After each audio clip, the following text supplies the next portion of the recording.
Buenos días y bienvenidos a Diálogo de Fe, el programa de RPP, Confianza por todos los medios, con un diálogo con el arzobispo de Lima, Monseñor Carlos Castillo.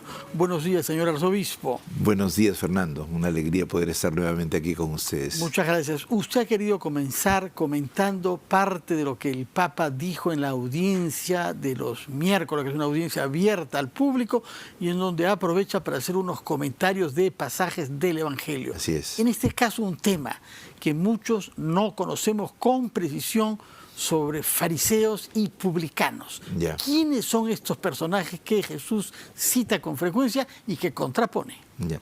Bueno, los fariseos empezaron en la historia de Israel durante, podríamos decir, el periodo griego, cuando ya la Biblia se tradujo al griego y solamente sabían hebreo algunos sacerdotes de alto nivel. Y entonces los fariseos se formaron a partir de los sabios de Israel que, conociendo solamente el griego, conociéndolo, digamos, y conociendo el lenguaje popular, trataban de adaptar la ley para que la gente aprendiera el sentido de la ley. El asunto es que conforme se avanzó en el proceso de desarrollo del mundo griego hacia el latino, estos grupos se crearon como una especie de división respecto de los sacerdotes y pretendían, si bien es cierto, una interpretación oral de la Biblia, no literal como la querían los sacerdotes, fueron muy leguleyos y trataban de vivir muy justamente. Entonces eran personas que, digamos, hacían mucho esfuerzo por cumplir la ley en forma precisa, absoluta, dentro evidentemente de las interpretaciones que habían hecho. Y esto generó, en el caso de ahora de la parábola, esta idea de que yo me he ganado esto, he hecho el esfuerzo de ser bueno, justo, no soy como los demás, y no soy como ese publicano que dice. Y el publicano era todo lo contrario, digamos, no es una persona religiosa, es un ser humano hebreo que, por estar invadida en la época de Jesús, Jerusalén por los romanos impusieron unos impuestos, ¿no?, que los hicieron un poco lacayos de los romanos, y entonces recaudaban impuestos para un país extranjero y eran mal vistos, ¿no? Como traidores a Israel, colaboradores por interés económico con la potencia invasora. Así es, ¿no? Eso, digamos, los felipillos o las malinches, como decíamos felipillos acá, ¿no? Acá de Atahualpa, ¿no? Y Pizarro. Sí.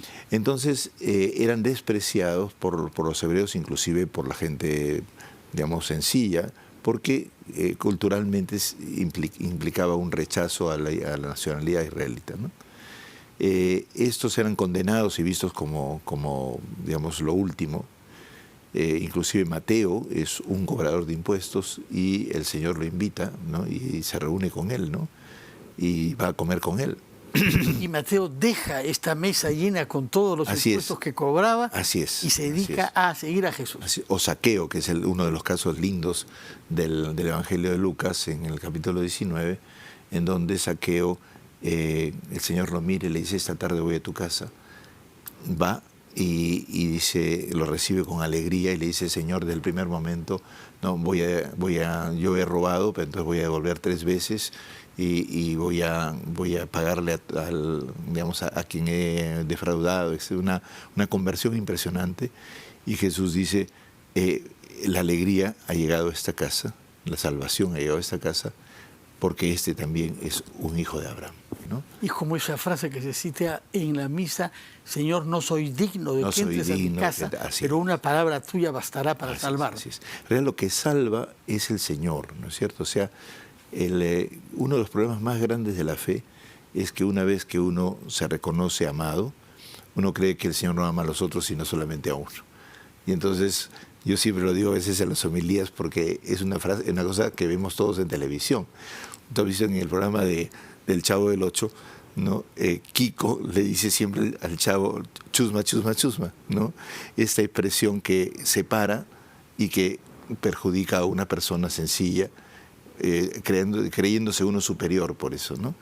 Esa idea se dice en la tradición bíblica: uno se hace justo, pero en realidad es Dios que nos hace justos. No es que nosotros ganamos méritos para que Él nos premie, sino que Dios nos ama porque es nuestro Padre y dándonos su amor, entonces nosotros somos justificados, es decir, somos considerados que por parte de Él, que Él nos apoya.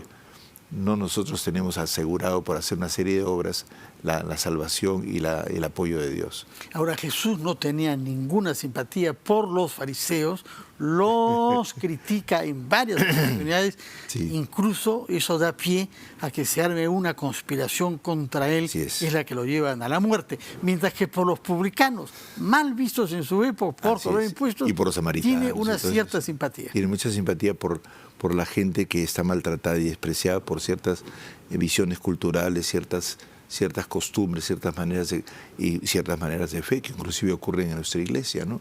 Hay el que va a misa se siente ya salvado, el que no va a misa pues es un pobre diablo, ¿no? Que se va a condenar y se va a morir en el infierno, ¿no?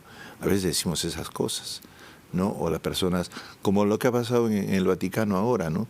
Que después de que los indígenas que han estado ahí han presentado sus ofrendas, han hecho una especie de agradecimiento a la Madre Tierra, pues inmediatamente alguien ha robado las figuras, que es una madre encinta, está en la figura, las han tirado al río Tíber, ¿no?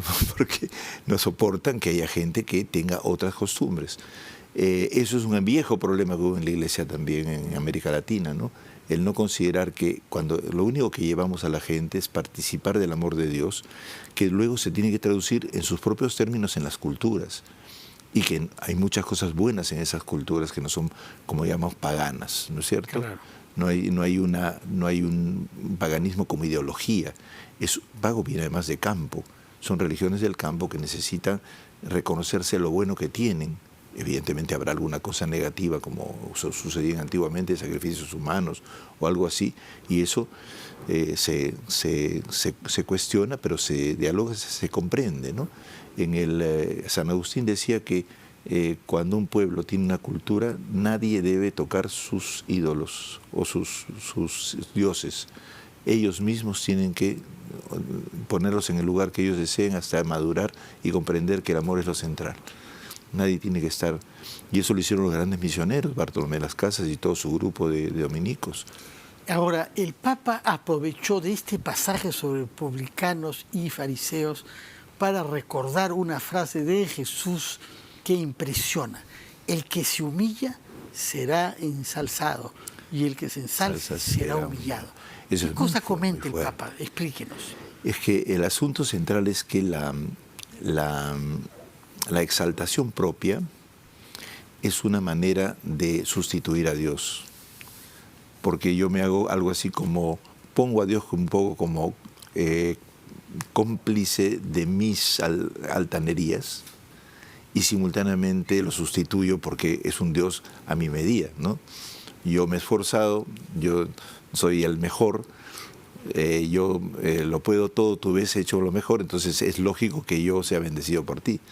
Eso que hoy día se llama teología de la prosperidad. Yo soy próspero porque tengo la bendición de Dios por necesariamente quien ha hecho esfuerzo tiene evidentemente esa bendición. Y no es tan así, ¿no? Porque es verdad que uno puede prosperar, pero esa prosperidad, todo lo que tenemos viene de dones de Dios, que han sido trabajados por nosotros. Estamos solamente, para la tradición cristiana, la antropología cristiana, el ser humano es un administrador de los bienes dados por Dios.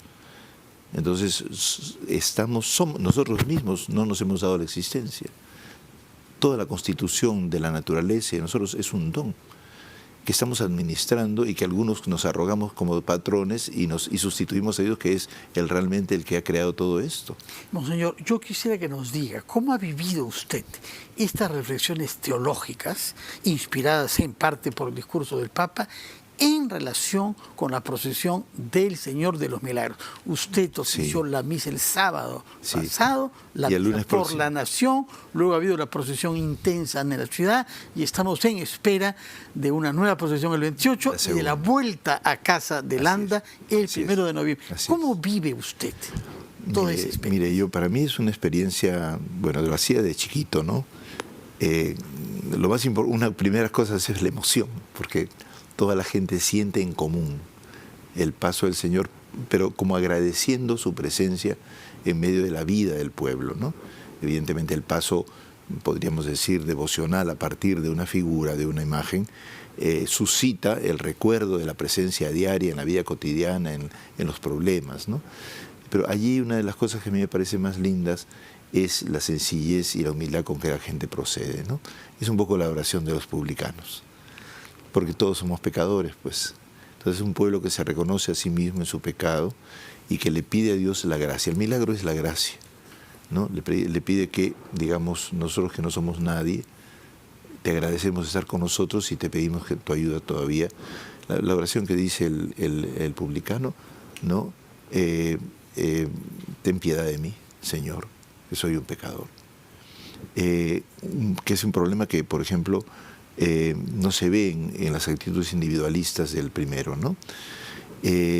Esa experiencia, yo diría que es una de las cosas que más se puede valorar del Evangelio, que el Papa dice, de la espiritualidad popular.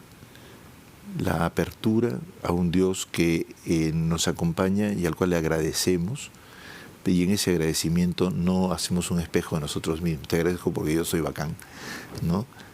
Te agradezco porque estoy vivo y puedo mejorar. Así es, y siendo nadie, tú te fijas en mí, siempre me acompañas y te doy gracias por tu ayuda y perdóname si te fallo, ¿no? Magnífico. Monseñor, permítanos ir a una pausa y cuando regresemos escucharemos parte justamente de las palabras que el Papa pronunció esta misma semana. Primero vamos a la pausa y retomamos después diálogos de fe con Monseñor Carlos Castillo, arzobispo de Lima.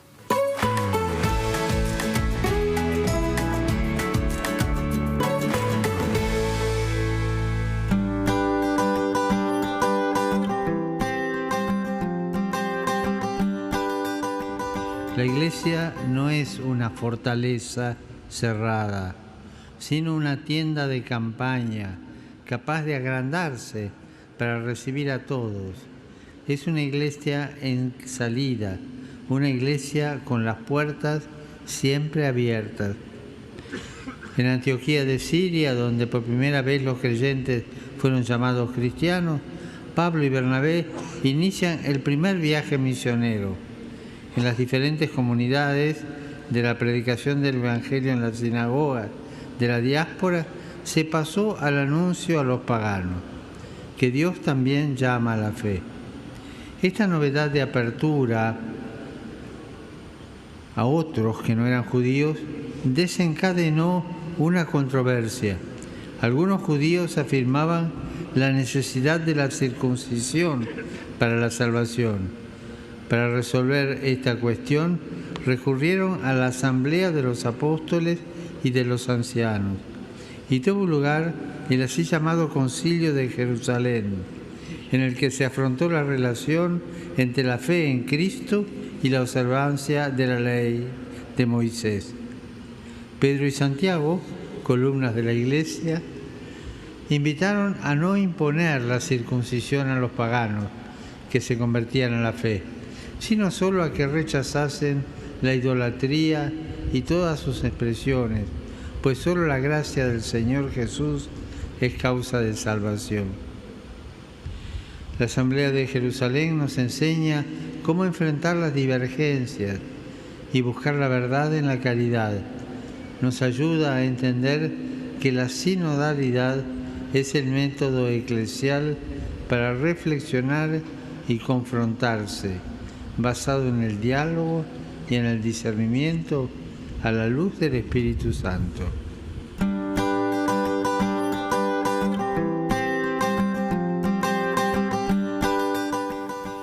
Estamos en diálogo de fe, un diálogo con el arzobispo de Lima, Monseñor Carlos Castillo, a quien recurrimos para que nos explique lo que ha dicho el Papa. Porque en primer lugar dice, fuera del territorio histórico de Palestina e Israel, Siria es el primer país en el cual se hace evangelización. Y eso significa estar abierto a los no judíos llamados paganos. Así es. Naturalmente la palabra Siria nos evoca cosas tristes y urgentes de estos días, ¿no? Pero sí, estamos hablando de un territorio que aparece en el Evangelio. Bueno, aquí lo importante es que, digamos, Israel siempre peleó entre dos formas de teología de pensamiento, ¿no? El nacionalismo, que fue propio de los sacerdotes, y los reyes, que fueron siempre más universales, más abiertos. ya pasados los siglos, cuando viene Jesús, elige entre una de esas dos líneas de pensamiento que es la universal. En ese profeta Jonás, que no quiere ir, ¿no?, a predicar a Nínive, que se va a España, es ese nacionalismo, ¿no? Y después dice, sí, ya ves, tú quieres todo eso, ya ves, eres misericordioso y lento a la cólera. Le recrimina que Dios sea misericordioso, porque es abierto a todos los pueblos, ¿no? Bueno, la primera iglesia se abre, primero los judeocristianos fueron los primeros, pero luego los primeros que se convirtieron, los que estuvieron al lado de Jesús.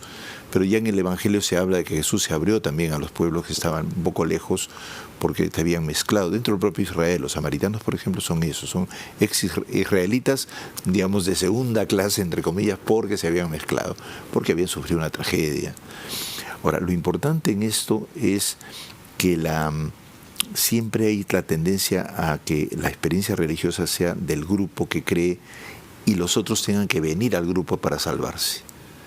Y la visión cristiana es completamente distinta, porque en base al Espíritu Santo que está presente en la iglesia, pero también fuera, de hecho, por ejemplo, en el caso de Cornelio, el Espíritu cae sin necesidad de que hayan sido bautizados. Entonces, toda la concepción cerrada de la fe en realidad viene de que las creencias religiosas siempre tienen límites de campo, por eso se llaman paganas, ¿no? La religión es universal porque viene de una experiencia religiosa debida al mismo Dios que se revela, que nos ama. Y si eso es encerrado, se subvierte pues el sentido mismo del amor de Dios. Entonces, el Papa dice que es como más parecido no a una fortaleza, sino a una hospital, una carpa, un hospital que tú no siempre puedes alargarla y abrir los brazos y siempre estar abierta, ¿no? Ese modelo es el que el Papa llama sinodal también, porque en ese modelo, cuando se va a otras gentes, hay nuevas ideas que hacen nuevas situaciones también que hacen repensar el modo como vivimos la fe. Si antes era compuesta de judeocristianos, todos evidentemente se circuncidaban. Y eso fue un tema de ruptura muy enorme, porque para un griego, para un romano, circuncidarse es algo vergonzoso. Igual que ahora lo es para gente que no conocen esa costumbre. Mientras que en el mundo judío y en el mundo musulmán es una costumbre de todos. Una costumbre de todos. Bueno, pues eso se cambió.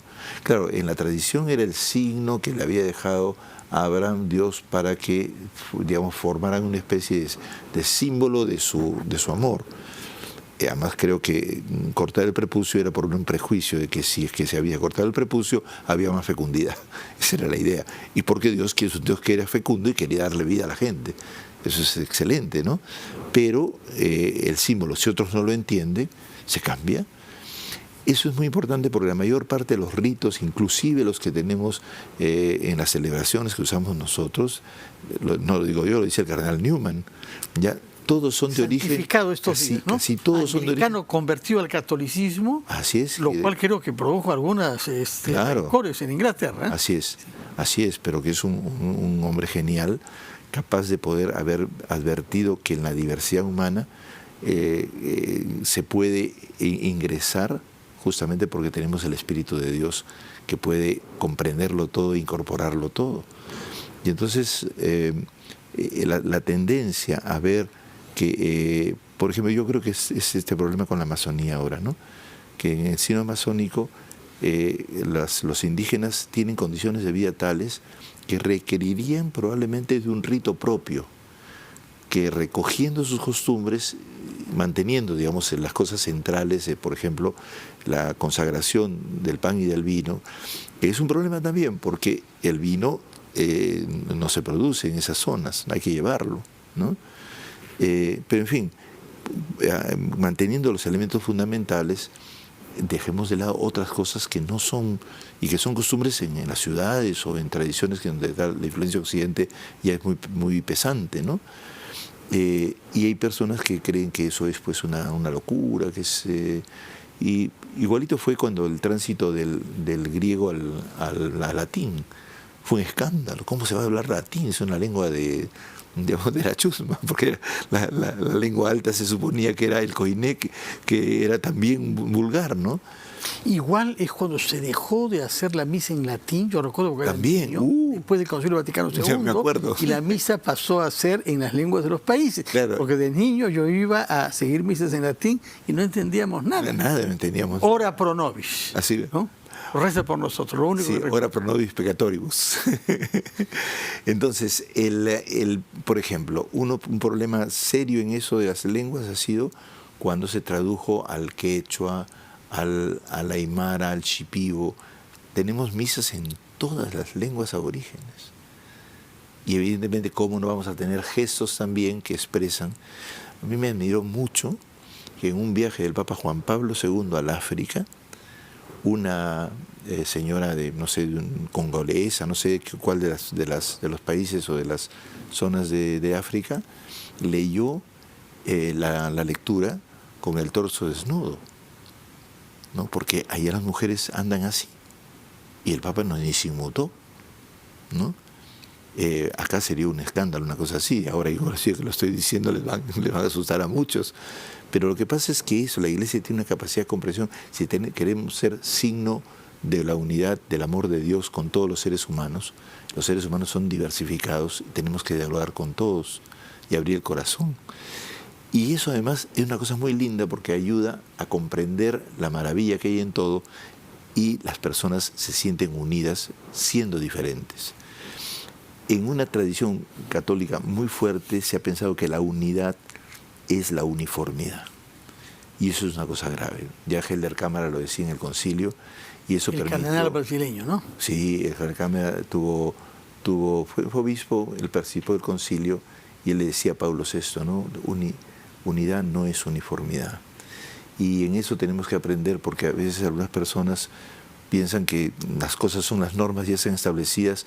Las normas siempre pueden cambiarse. Lo que no puede cambiarse son los principios fundamentales que nos han sido revelados. Concretamente, lo dijimos en la vez pasada, el amor de Dios gratuito, que no cobra y que viene de Él y no los méritos que nosotros creemos que podemos ganar con Él. Monseñor, muchas gracias por sus explicaciones. El sábado próximo estamos, creo, en día feriado, en un largo fin de semana feriado, y nos acercamos al fin del sínodo sobre la Amazonía. Sí. Nos comentará quizás el comunicado final. Ojalá que podamos tener el texto y así lo leo antes para poderlo comentar. De acuerdo. Muchas gracias por Muchísimas su presencia gracias, en RPP, Fernando. Monseñor Carlos Castillo, Gracias a obispo de RPP Lima. también. Fue Diálogo de Fe, programa de RPP, confianza por todos los medios.